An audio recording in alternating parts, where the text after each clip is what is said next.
Pria itu membuka pintu dengan hati-hati. Adegan di depan sangat mengerikan.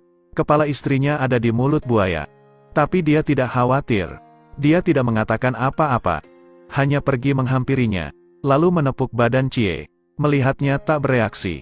Dia hanya bisa menyeretnya keluar dari mulut buaya. Cie kejang. Setelah itu dia bangun. Dan langsung berterima kasih karena telah diselamatkan. Pria itu tersenyum kecut. Cie cukup beruntung membelinya dengan harga itu. Dari reaksi suaminya bisa mengenalinya. Ini bukan pertama kalinya istrinya memalsukan kematiannya. Terakhir kali pulang bekerja, dia melihat Cie tergeletak berlumuran darah. Dia memanggil ambulan dengan panik. Tapi Cie memegang kakinya dan membuka matanya. Membuat suaminya sangat ketakutan. Cie tertawa senang. Sejak saat itu, Cie terus berpura-pura mati. Kadang terjerat dalam perkelahian dan terbunuh. Kadang gugur dengan berani di medan perang. Hari ini tidak seperti biasanya. Pria itu pulang dan mencarinya dengan cermat. Ternyata kini Cie tertembak anak panah. Ada juga burung yang tertembak. Cie dengan bangga mengatakan ini seperti nyata kan? Ini buatanku sendiri. Tidak ada uang yang digunakan. Anda menanamnya dengan cara yang benar.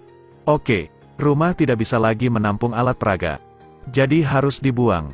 Saat dia akan membuangnya, tetangga yang melihat ketakutan. Dan bibi itu menemukan pisau di sana. Dia sangat ketakutan. Langsung berteriak bahwa itu adalah kasus pembunuhan. Pria itu kembali dan berusaha menjelaskan. Dia sangat tertekan. Dan curhat ke temannya. Istrimu adalah seorang ibu rumah tangga. Selain mencuci dan menyapu, tidak ada lagi pekerjaan. Jadi dia pasti bosan. Itu caranya untuk menarik perhatian. Kamu harus lebih peduli padanya. Pria itu memahaminya. Malam itu dia mulai bergabung dengan istrinya. Hari ini Cie terkena panah. Pria itu langsung memasuki peran. Mengikuti sandiwara istrinya. Tapi saat melihat harga alat peraganya, hatinya langsung terasa sakit. Hari-hari berikutnya, Cie semakin bersemangat. Dia menciptakan situasi sedang diculik. Pria itu langsung beraksi dengan semangat hingga melihatnya puas.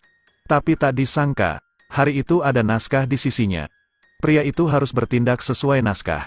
Hari ini adalah vampir.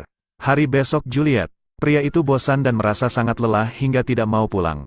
Melihat wujud tak bernyawa,nya, rekannya memutuskan untuk membantunya, mengajaknya pergi makan bersama, lalu mengenalkan istrinya pada Cie.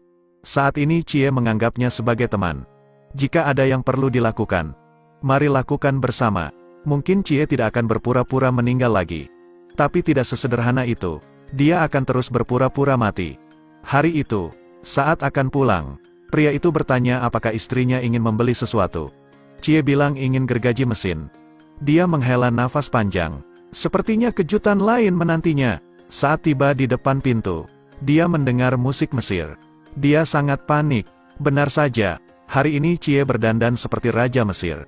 Dia sudah tidak tahan lagi. Dia menyerahkan selebaran, menyarankannya untuk mencari pekerjaan. Cie menuruti saran suaminya. Dia pergi ke laundry untuk melamar pekerjaan. Tapi apakah jika dia mendapatkan pekerjaan, dia akan berhenti berpura-pura mati? Tidak. Saat pria itu pulang kerja, dia melihat Cie dicekik hingga mati.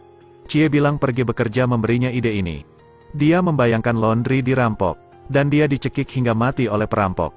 Saat ini pria itu mengatakan yang sebenarnya. Aku terlalu lelah menghadapi kamu yang memalsukan kematiannya setiap hari. Mendengar kalimat itu, Cie terdiam lama. Saat tidur, Cie bilang malam ini begitu indah. Pria itu tercengang mendengar kalimat aneh itu. Saat bekerja, dia memberitahu rekannya apa yang dikatakan Cie. Rekannya menyarankannya untuk hidup lebih romantis. Belikan dia bunga, pasti dia akan senang. Pria itu langsung membeli bunga. Tapi semuanya tak seperti yang dibayangkannya. Begitu pintu dibuka, ada batu nisan. Cie perlahan keluar di balik batu nisan. Dia bilang tidak memalsukan kematiannya. Kini dia menjadi hantu. Pria itu menaruh bunganya di kuburan itu. Bunga itu sangat cocok untuk situasi ini. Cie berdandan seperti Ultraman. Berdandan seperti kucing. Lalu memakai pakaian bola lampu. Berpura-pura menjadi mahasiswa tahun 2050. Menghadapi perbuatan Cie, pria itu mengatakan maaf aku salah rumah. Kini dia berperan sebagai dirinya 30 tahun ke depan. Dia benar-benar hancur. Apa yang sebenarnya ingin kamu lakukan? Jika kamu punya sesuatu yang ingin dikatakan, katakan saja dengan lantang. Cie bangun dan mengeluarkan kalkulator. duduk dan menghitung. Pria itu tidak tahu apa yang dia lakukan. Cie bilang sedang menghitung waktu kita bisa bersama. Jika kita hidup sampai 80 tahun, maka 41 tahun lagi. Artinya 14.965 hari. 350.9.160 jam. Mendengar ini, pria itu bilang masih banyak waktu. Dia bertanya pada Cie, "Bagaimana perasaanmu?" Cie tidak menjawab, tapi pergi ke jendela, membuka tirai. Malam yang indah. Hari itu dia libur. Cie juga tidak bertindak. Dia menerima telepon dari rumah sakit. Ayahnya sakit parah. 2 orang pergi ke rumah sakit. Melihat ayahnya terbaring, Cie pergi ke lorong dan menangis. Membuat ayahnya banyak berpikir. Siapa yang menangis? Ayah belum meninggal. Cie pergi membayar biaya rumah sakit. Pria itu tinggal untuk merawat ayah mertuanya. Saat itu ayah mertuanya mengatakan alasan Cie menyukai akting. Saat Cie berumur 5 tahun, ibunya meninggal. Ayahnya membuka restoran sambil menjaga Cie. Dia merasa lelah.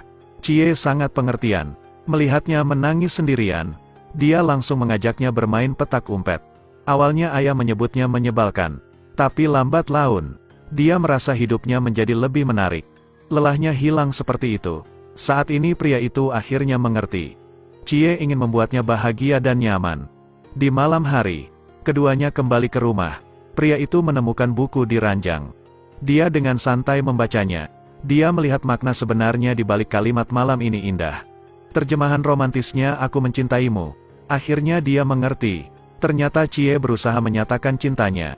Ternyata Cie adalah istri keduanya. Dia bercerai dengan istri pertama setelah menikah 3 tahun.